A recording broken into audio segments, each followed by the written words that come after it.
سورج کی کرنیں زمین پر پڑنے سے پہلے نیند سے اٹھ جایا کرو، کیونکہ اس وقت رزق تقسیم کیا جا رہا ہوتا ہے۔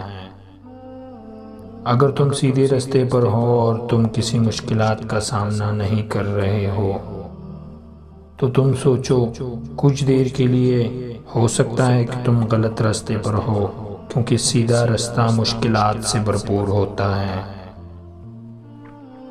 اپنے دن کا آغاز صدقہ دینے سے شروع کرو، اس دن تمہاری کوئی دعا رد نہیں کی جائے گی۔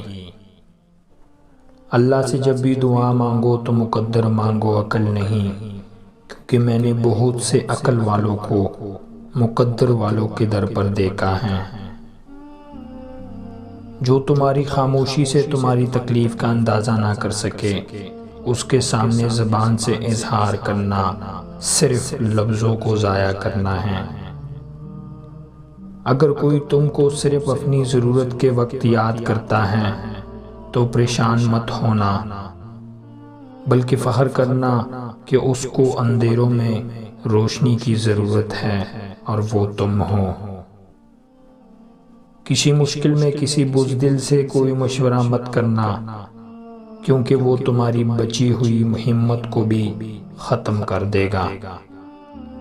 ہمیشہ ایسے شخص کو چنا کرو جو آپ کو عزت دے کر، کیونکہ عزت محبت سے کہیں زیادہ خاص ہوتی ہے۔